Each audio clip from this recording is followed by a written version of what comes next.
With long-standing support from Toyota, the event has become something of an institution.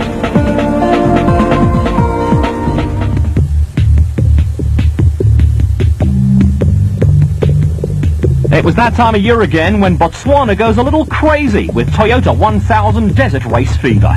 After day one of the Toyota 1000 Desert Race, the Mitsubishi Pajero of Neil Woolwich and Kenny Schulthammer led the overall and Class T standings.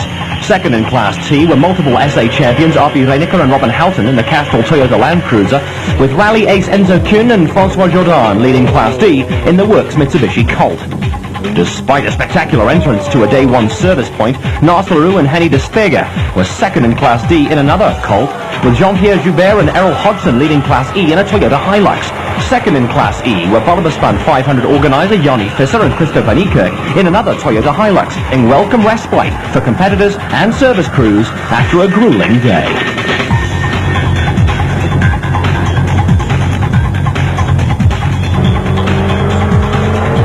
At the overnight halt, the special vehicle category was led by Mark Corbett and Juan Moore in the Jimco, with the pair coming in ahead of early day one pace setters Greg Harvey and Boy Stone in the Queen Motorspares Castrol Jimco. Comeback kid Marius Beaurain led Class B in the impressive Mighty Mag, with Newton Love running second to Beaurain in the Quick Fit Sandmaster after a solid day one performance.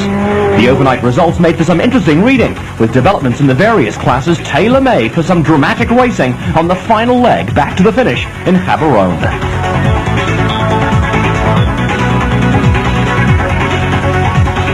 On the quad front, corrected time put the Brasco refrigeration Yamaha ridden by Mark Breckel at the front of the field. Second to Breckel was championship contender Brendan Badenhorst on the CJ Yamaha, with Paul Chomsa on the Ansa FMF Yamaha in third place. For the quad racer brigade, it had been a long and bruising day, with tough and varied terrain putting a strain on both riders and machinery.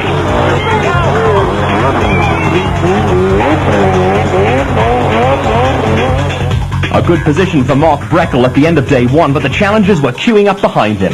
For the quad brigade, endurance and a little luck here and there would be major factors on the final leg back to Gaborone. Overnight results left Darrell Curtis on the AGA LG Castrol KTM at the top of the leaderboard in the motorcycle category.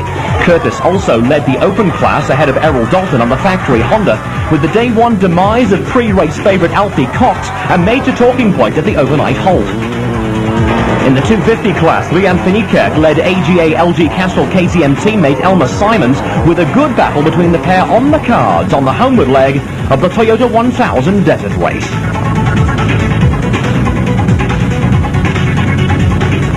200 class championship leader Barry Creel on a KTM was firmly ensconced in the top 10 after another impressive ride on day one, with the KwaZulu-Natal star leading the category ahead of Wayne Farmer. Out on the Russell Campbell Racing Kawasaki, Farmer had a good day and is seen here wasting little time in getting past the Joubert Hodgson Toyota Hilux on his way to the overnight halt. The overnight motorcycle leaderboard set up the prospect of some interesting homeward-bound tussles in the various classes. The leaders in each category all faced pressure situations, and it was going to be a case of survival of the fittest.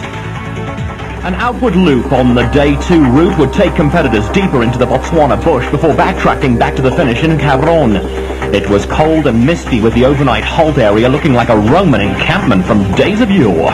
Everyone was warmly wrapped up against the cold, with overnight leaders Neil Woolwich and Kenny Schulthammer waiting to get proceedings underway in the factory Mitsubishi Pajero.